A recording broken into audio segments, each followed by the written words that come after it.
भारत जोड़ो यात्रा के दौरान अपने लंबे बाल और दाढ़ी वाले लुक में दिखने के बाद राहुल गांधी का नया अंदाज, नया लुक सामने आया है। दरअसल लंदन में कैम्ब्रिज यूनिवर्सिटी में भाषण देने राहुल गांधी यहां पहुंचे थे, जिसमें वो नए लुक में नजर आ रहे हैं। और आपको बता दें कि राहुल गांधी छोटे बाल और ये ट्रिम दाढ़ी मूंछों में नजर आ रहे हैं। 170 दिन बाद राहुल का क्लीन लुक सामने आया। 2 तस्वीरें देखिए, बड़ी हुई दाढ़ी जो भारत जोड़ो यात्रा के दौरान राहुल गांधी की भी बहुत चर्चा में रही थी, इनका ये लुक भी बहुत लोग पसंद कर रहे थे। तो दूसरी तरफ 170 दिन के बाद ये trim clean look Rahul Gandhi का।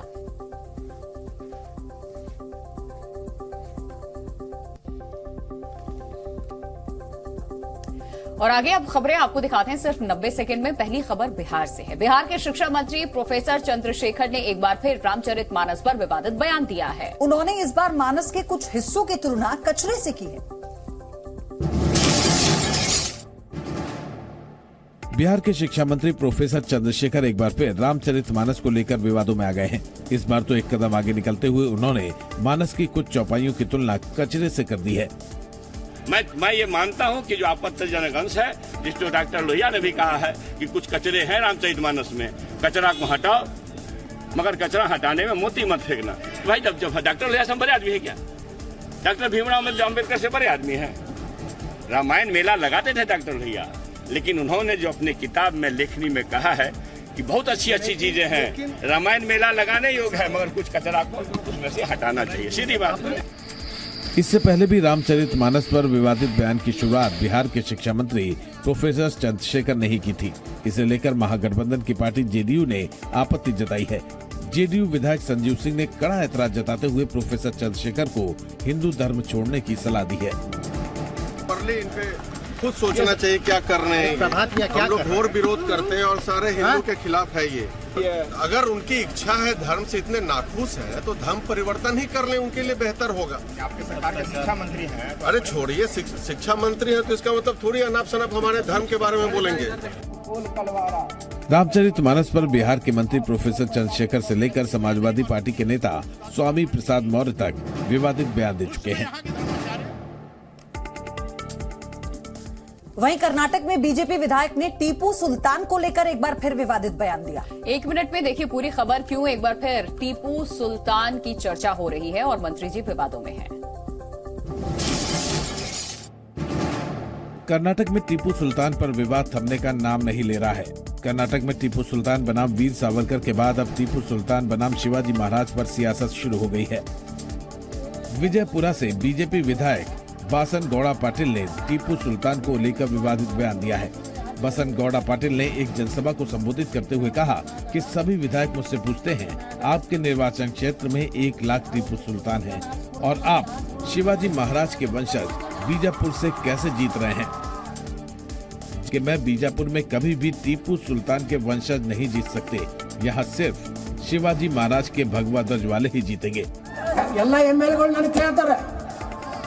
गौड्र निम्बली 1 ಲಕ್ಷ ಟಿಪ್ಪು ಸುಲ್ತಾನ್ಗಳದಾರ, ನೀವ್ ಹೆಂಗ್ ಶಿವಾಜಿ ಮಹಾರಾಜರ ವಂಶದವ್ರು ಆರ್ಸಿ ಬಂದಿರಿ ಅಂತ ಕೇಳ್ತಾರ। ಬಿಜಾಪುರ್ನಾಗ ಇನ್ನ ಮ್ಯಾಗ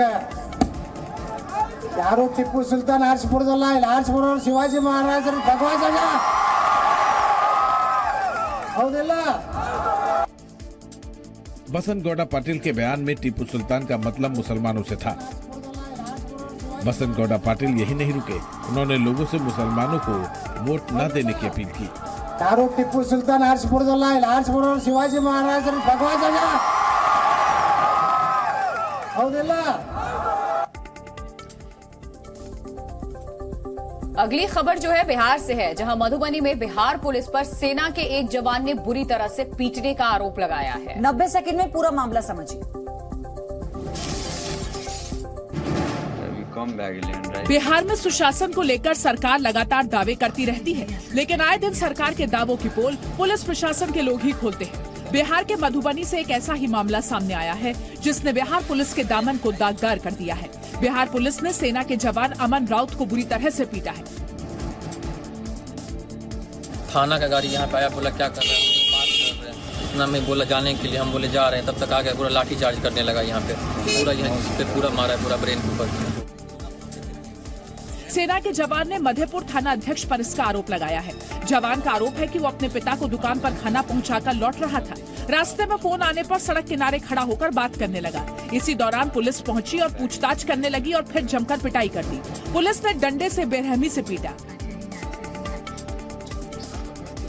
घायल सैनिक को लोगों ने अस्पताल पहुंचाया, जहां पुलिस के दबाव में एक्सीडेंट से घायल होने की बात लिखी गई। सेना के जवान ने इस पूरे मामले की जानकारी सैन्य अधिकारियों को भी दी है। वहीं पुलिस पर लगाए गए पिटाई के आरोप की जांच की जा रही है। पुलिस का कहना है कि जांच के बाद जो भी पुलिस अधिकारी आरोपी पाए जाते हैं उन पर कानूनी कार्रवाई की जाएगी। फोन पे बात कर रहे थे, उधर से गाड़ी आया, उनको पूछा और लाठीचार्ज होने लगा। बस इतना ही बात थे, लाठीचार्ज करने लगा। हाँ, आते ही इनसे पूछा क्या ये बोले वो मालूम नहीं है, उसके बाद लाठीचार्ज होने लगा। अगली खबर उज्जैन से है, जहां से एक अजीबोगरीब मामला सामने आया है। दरअसल एक पति ने अपने घर में ही आग लगा दी। लड़ाइयां हमेशा होती रहती है, लेकिन जो वजह इसके पीछे है और पति ने अपने ही घर को आग के हवाले कर दिया, वो देखकर जानकर आप भी हैरान रह जाएंगे। 90 सेकंड की इस रिपोर्ट में दिखाते हैं आपको। गुस्सा और सनक इंसान से क्या क्या करवा सकता है, इसकी एक झलक उज्जैन में देखने को मिली। उज्जैन में एक सनकी पति ने खाने में मनपसंद सब्जी न बने होने पर पूरे घर में केरोसिन का तेल डालकर आग लगा दी,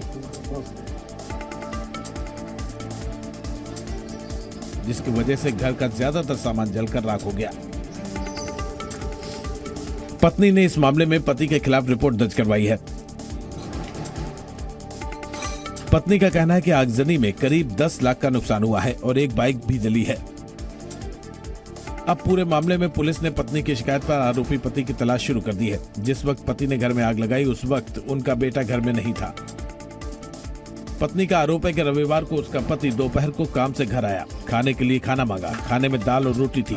जैसे ही सोहन के सामने खाना परोसा गया, वो दाल रोटी देखकर आग बबूला हो गया और पत्नी को मारने लगा। पत्नी चिल्लाते हुए घर के बाहर निकली तो मोहल्ला भी एकत्रित हो गया, जिसके बाद पति ने घर में आग लगा दी और घर से भाग गया। तो बस खाने पे लेके विवाद करने लग गए, मारा कुटी करी उनने। तो मैं बाहर निकल गई तो बोले कि मैं घर में आग लगा देता हूँ। घर में आग लगा दी उनने। तो सीधे मैं फिर थाने भागी। थाने भाग के वहाँ पर उनको सूचना करी तो फिर वो लोग आए यहाँ पर और देखा, फिर सब मोहल्ले वालों ने मिलकर आग बुझवाई। आवारा कुत्तों की लगातार जो खबरें हैं वो सामने आ रही हैं, किस तरीके से वो अब आदमखोर होते जा रहे हैं। और एक मासूम को अपना शिकार बनाने का मामला सामने आया है और उसकी मौत भी हो गई। खबर राजस्थान के सिहोरी से है। राजस्थान के सिरोही में आवारा कुत्तों ने एक महीने के मासूम की जान ले ली। हैरानी की बात तो यह है कि महीने भर के उस मासूम को कुत्ता टीवी चेस्ट वार्ड के बेड से खींच कर ले गया और किसी को पता ही नहीं चला। 1 बजे 1 के 2 के आसपास कुत्ते अंदर आए और उसको उठा के लेके चले गए मेरे बच्चे को यहाँ से। फिर मेरी आंखें खुली तो मैंने बोला बच्चा कहाँ है, तो बोला कि मेरे को पता नहीं, बाहर जाके देख। तो कुत्ते तोड़ रहे इधर उधर से, तो ये दौड़ के आए, इन लोगों को बाहर भेजा तो कुत्ते ने सर धड़ अलग कर दिया, हाथ पैर सब इन्होंने छोड़ा। फिर डॉक्टर उन को बुलाए, फिर वहाँ से उसको सब इकट्ठा किया, थोड़ा थोड़ा इकट्ठे। फिर डॉक्टर साहब यहाँ पे आके बोले कि कुछ नहीं, तुम्हारे सब कार्रवाई करेंगे। मीडिया में खबर के सामने आते ही बात विधानसभा तक पहुंच गई। विधायक संयम लोढ़ा ने विधानसभा में सरकार के सामने ये मुद्दा उठाया। सरकार के दरवाजे पर बात पहुंचने के बाद प्रशासन तुरंत इस मामले की कार्रवाई में जुट गया। जिला प्रशासन ने देर शाम कार्रवाई करते हुए 3 कर्मचारियों को निलंबित कर दिया। जो चिकित्सक थे उन्होंने फोन पे सूचना दी कि एक बच्चे वार्ड से मिसिंग है और एक बॉडी, वहाँ बच्चे की बॉडी मिली है। तो उसके बाद यहाँ पर हॉस्पिटल आया और बच्चे की बॉडी देखी थी, मोर्चरी में रखवाई, सुबह पीएम करवाया और क्या घटना हुई उसके लिए अभी जांच के लिए कहा है।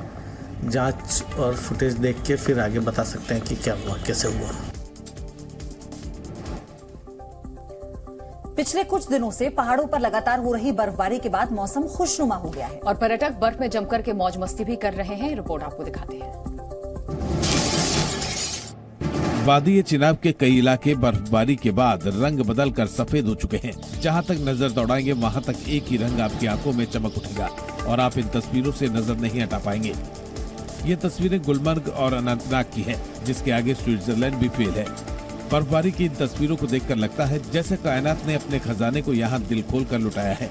लगातार हो रही बर्फबारी की वजह से अनंतनाग में रास्ता बंद हो गया, जिसके बाद रास्ते से बर्फ को हटाने के लिए मशीन का सहारा लेना पड़ा।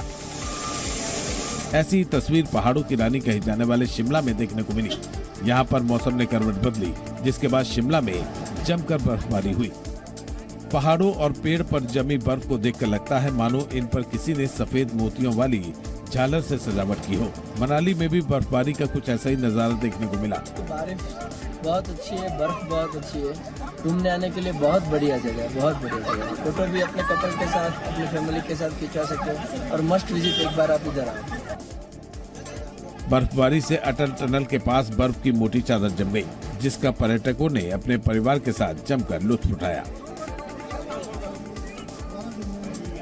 यही गुजारिश करते हैं टूरिस्ट यहाँ आके देखे, क्योंकि कश्मीर एक जन्नत है।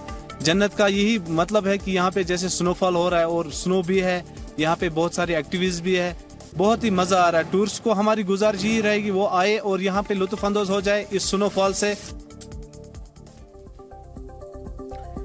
रूस यूक्रेन युद्ध को 1 साल पूरे हो चुके हैं और बख्मुत पर कब्जा करने के लिए रूस ताबड़तोड़ हमले किए जा रहा है। और उसके अलावा कई और इमारतें ऐसी हैं जो पूरी तरह से तबाह हो चुकी है। ड्रोन वीडियोस भी सामने आए हैं, जिससे शहर का जो तबाही का मंजर है वो देखा जा सकता है। इस रिपोर्ट में देखिए। रूस यूक्रेन युद्ध को 1 साल हो गए हैं और 1 साल पूरे होने के बाद रूस बेहद आक्रामक हो गया है। रूसी सैनिक वैगनर ग्रुप लड़ाकों के साथ मिलकर यूक्रेन के बख्मुत में जमकर तबाही मचा रहे हैं।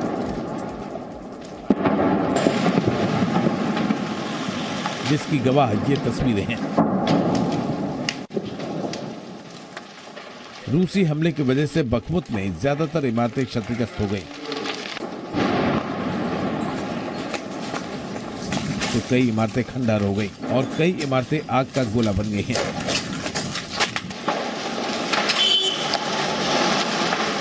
तबाही की ये तस्वीरें बताती हैं रूस ने इस इलाके पर कब्जा करने के लिए अपनी पूरी ताकत लगा दी है। खुद यूक्रेन के राष्ट्रपति ज़ेलेंस्की भी मान चुके हैं कि बख्मुत में स्थिति बेहद नाजुक है।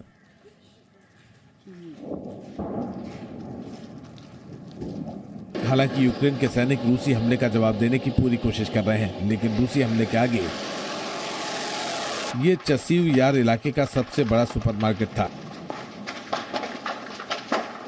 लेकिन रूसी हमले में ये पूरी तरह से तबाह हो गया है। बख्मुत में सबसे ज्यादा तबाही चसीव इलाके में ही हुई है और जिस तरह से रूस बख्मुत में हमले किए जा रहा है, उसे देखकर लगता है रूस बख्मुत को अपने कब्जे में लेने की कोशिश कर रहा है।